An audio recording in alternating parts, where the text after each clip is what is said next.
tady Kilčo jindy, ne? Magore! Co dělám? Máme překvapení. Ne, máme překvapení. Blbej fakt.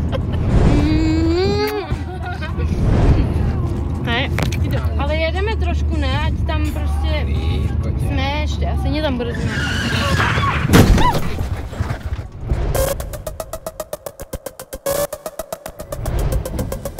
Když jsme byli osloveni, aby jsme vymysleli něco, co by připoutalo celospolečenskou debatu k nepřiměřené rychlosti, tak já jsem si vybavil video, jak takový ty dvě nešťastné holky jeli, mám dojem, z Mostu do Teplic a přitom se natáčeli nebo to přenášeli živě na Facebook a nabourali se. Z toho vlastně vychází námět těch dvou videí, kdy simulujeme nehodu. Ta nehoda se odehrává ve vesnici, která se jmenuje Rohoznice. A co jsme to tam pozorovali, tak tam nikdo nejede 50. Tam všichni jedou spíš 70 nebo 80 km/h. A my to můžeme udělat jenom jednou. V té vesnici nikdo neví, že to děláme.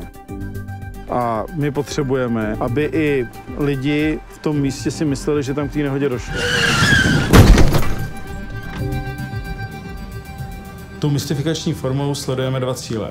Jsem přesvědčený, že tímhle způsobem je šance přitáhnout mladé lidi, kteří by běžné osvětové kampaně zas tak spíš nesledovali.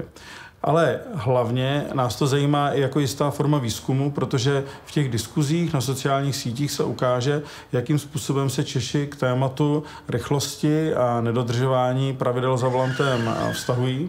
A z toho můžou vzniknout velmi pozoruhodná data, na která se dá reagovat.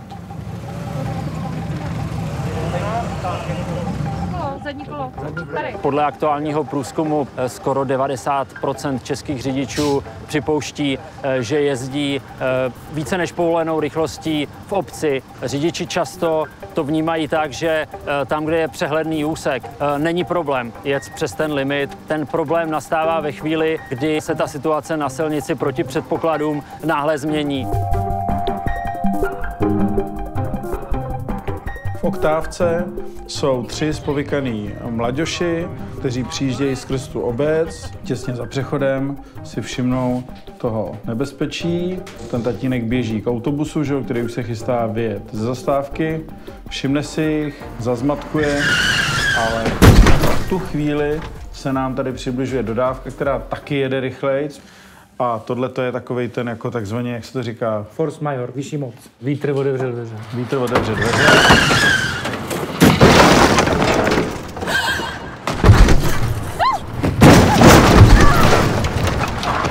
Ale Jirko, prosím tě, tohle by mělo být pozdějc, protože jako je rána a tady stojí auto. On musí jako dojíždět, ať já cítím, že to jde do sebe, jo, ty auto. Tady vidíme typickou situaci v obci. Je potřeba si uvědomit, že jestliže z 50 km rychlostí zastavím na 30 metrech, tak stačí jet jenom o 5 km víc, to znamená 55 a náraz do té překážky, do toho chodce už bude skoro 30 km rychlostí. Ten aspekt té rychlosti je v té kampani převedený na spěchání, protože rychlost je příliš abstraktní, takže vždycky jde o to dohánění času za volantem. Takže ty bys měla jako dělej nebo začnou bez nás. Ale trochu jedeme, jo? Nebo tam budeme až zítra. Co? Měla oblíct. A co mě na tom zajímá i filmařsky, že ten příběh, tu simulovanou nehodu, ukazujeme ze 2 perspektiv. My ponejprv ukážeme jenom kousek pravdy z toho osobáku a potom z druhé strany ten příběh dovyprávíme z toho nákladního auta a ukazuje se, že to bylo ještě trošku jinak. A do toho strčíme ty pomeranče. V tom kočárku není živé dítě, je tam nákupa a panenka. A to je i důvod, proč ho ten otec opustí.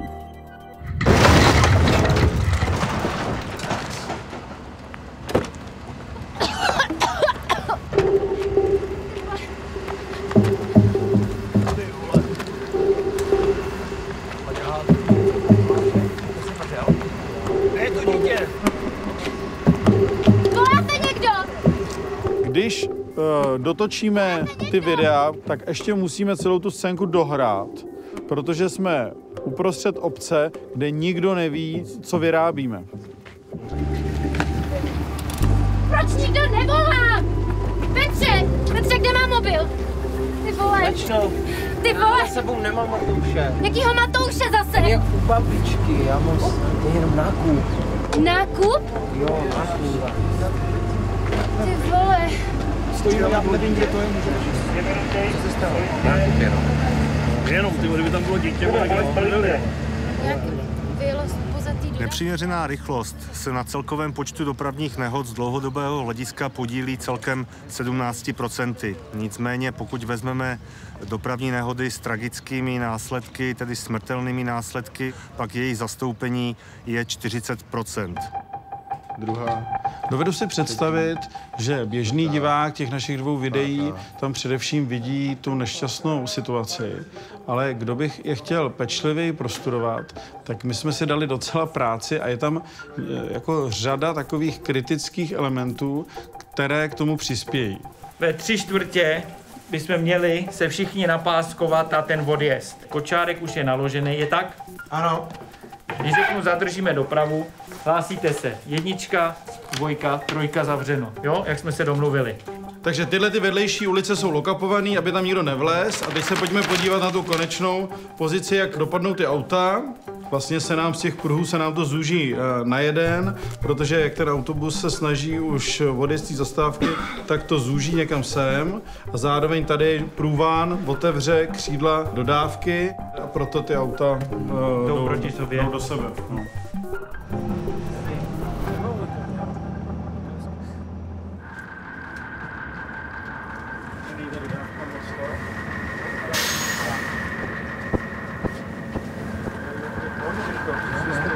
Ať mu tam udělá ten rudlař, ať mu udělá místo tomu kočáru. Takže všichni na místech, děkuju. A fáze 1, akce.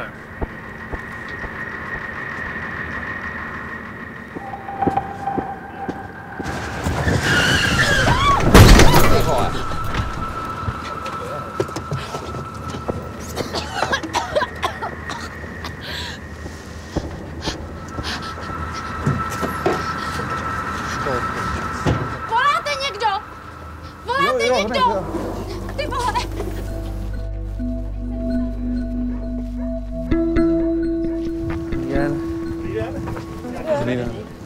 Žijeme v době, která je zrychlená. Stalo se normou to, že překračujeme rychlost a my se ptáme proč. Co nás vede k tomu, že hazardujeme s lidským životem, v domnění, že ušetříme pár minut, které ale bohužel končí tragédií. Co pak znamená ušetřená minuta oproti doživotním výčitkám? Co pak znamená zmeškaná schůzka oproti zmařenému lidskému životu?